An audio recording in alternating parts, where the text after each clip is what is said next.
Hi guys, welcome back to the channel. This video was shot back in the last quarter of 2017 and the idea is to bring you guys up to date with this particular project. So it's a little wordy, so bear with us, but we hope you could enjoy it. And moving forward from here, the updates will obviously be a lot more three-dimensional if you like, and there'll be a lot more going on.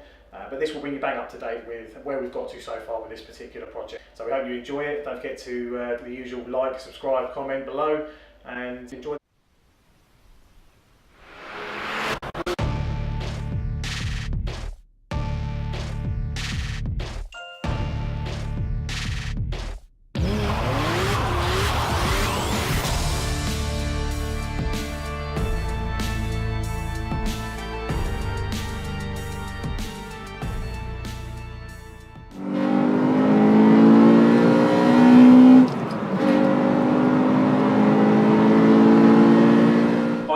Back again, here we are in the hub. We are talking about a project that again has already started. This is our shop project. We're going to play catch up with it like we did with the Skyline project.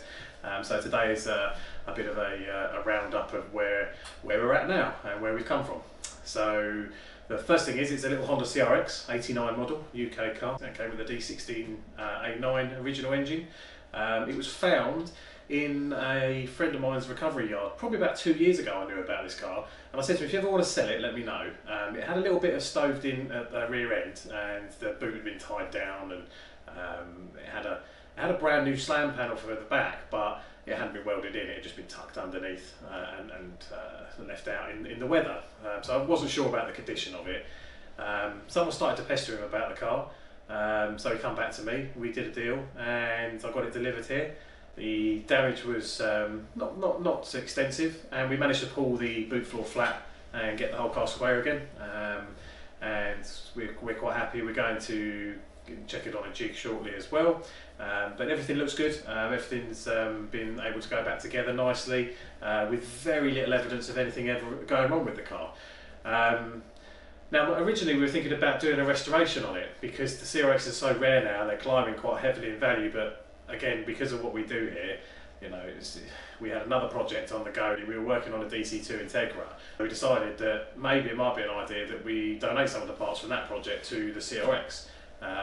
And I did the maths and I worked it out, and a lot of the stuff was transferable. And the CRX is cool. It's one of the Hondas that I've never had up to this point. I've owned most of the Hondas I wanted to, apart from the NSX. I still pine after those daily pretty much. The overall kind of objective with it is to make a fast road car, if you like, but the car's going to have a half cage, so just for extra protection in case the worst may happen, because we do want to take it to the Nürburgring. We are doing an engine conversion on it. It's now having a K swap, so a K20 A2 engine is going to be fitted to it. With various bolt-ons, so it'll be mildly tuned K20 A2, producing around 220, 230 horsepower once tuned. Just to recap, yeah, basically the DC2 was taking a long time. So it was a very slow burner project, if you like. We're only working on it a few hours a week, if at best. So with the kind of changes we wanted to make, we thought, I sat down and I talked to the guys about it as well, and I was like, look, we can use this much percentage of the parts from that project and sell them, because there's a good market for that, and we can put that money towards the CRX. And there's a few things we can take from the DC2 and put them into the CRX. They can actually be working examples in the CRX. So that's kind of why, ultimately it was weighing up the best option. I thought we could get the CRX done quicker.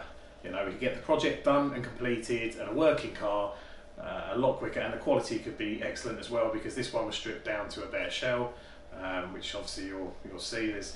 There's been various pictures flagging up alongside of me as I've obviously been talking about the various stages so far.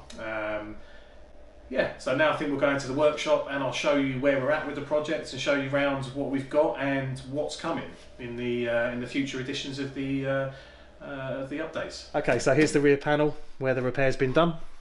It's got an original rear panel and tow hitch, and as you can see along the seam sealer here, you can see the line.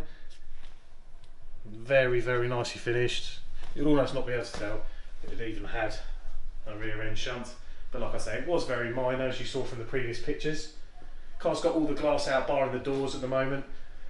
The reason for this is that with the rear roll cage, which you can see mocked up inside at the moment, is that the standard, this car had a sunroof for standard, but we won't be able to run a sunroof because of where the roll cage mounts to. So that won't be able to happen. However, we have actually got a custom roof being made for us, more on that another time. So that roof panel will be removed completely.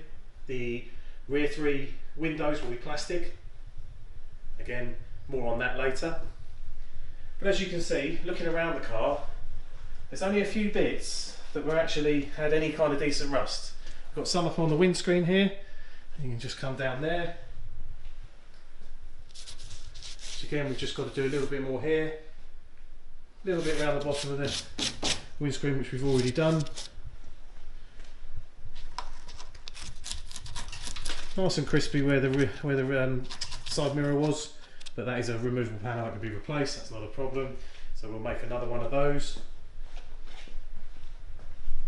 And as we move through to the engine bay, you're starting to see obviously the engine is mocked up, however we have still got to weld in the offside mount. And these are the half sport mounts we were talking about. And as you can see, it's got the K20 already mounted. It's got a Skunk 2 inlet manifold and throttle body on it. So what are these, for the people who are not really clued up on cars, these red bits at the bottom?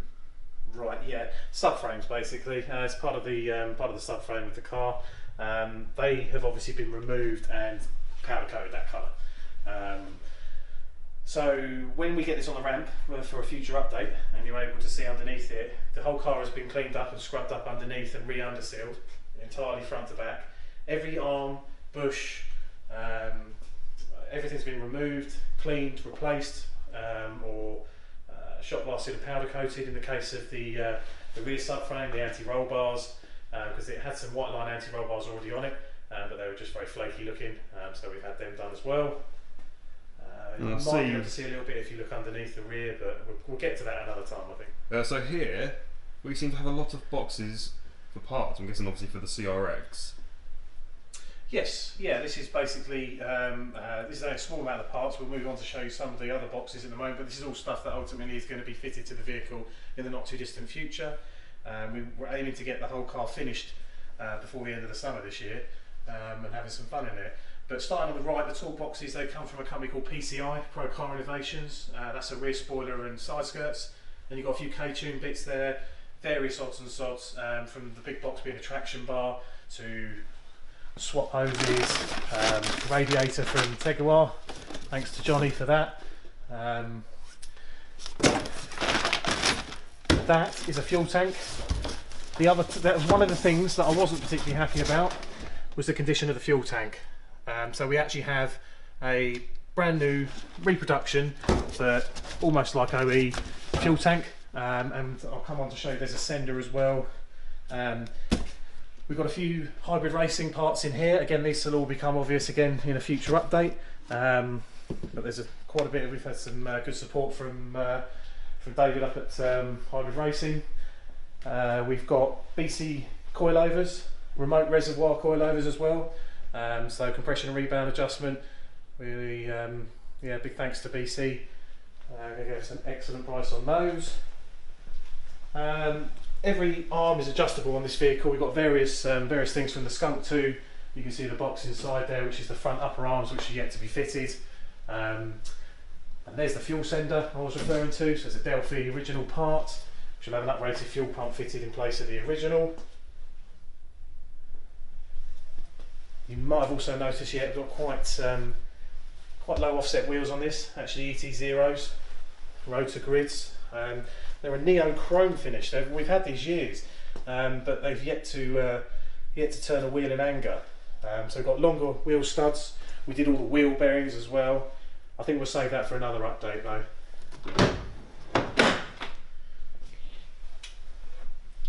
Okay, so this is a mess. Yeah, it's a rat's nest, isn't it? Nathan, to be honest. Yeah, it is a rat's nest.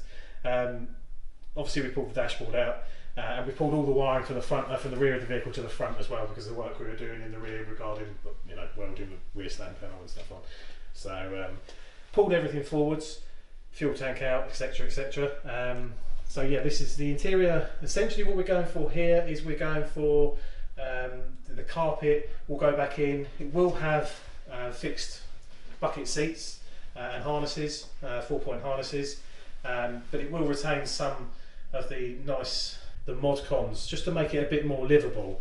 The idea being this car is going to be driven, obviously, like I said before, perhaps like from here to the Nürburgring, do some laps and drive it home again, but you don't want to go mad in the process. But yeah, this will be a much more refined place to be in the front. That's why we're keeping the glass in the windows as well.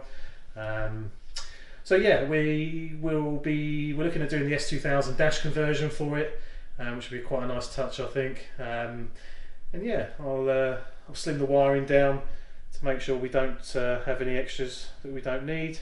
Okay guys, so that was the first episode of the ongoing K20 CRX project, which we have now come up to speed on, and we'll be making future updates. So if you did like what you've seen, which we hope you did, then please subscribe to our channel and don't forget to hit the bell for regular updates. See you soon.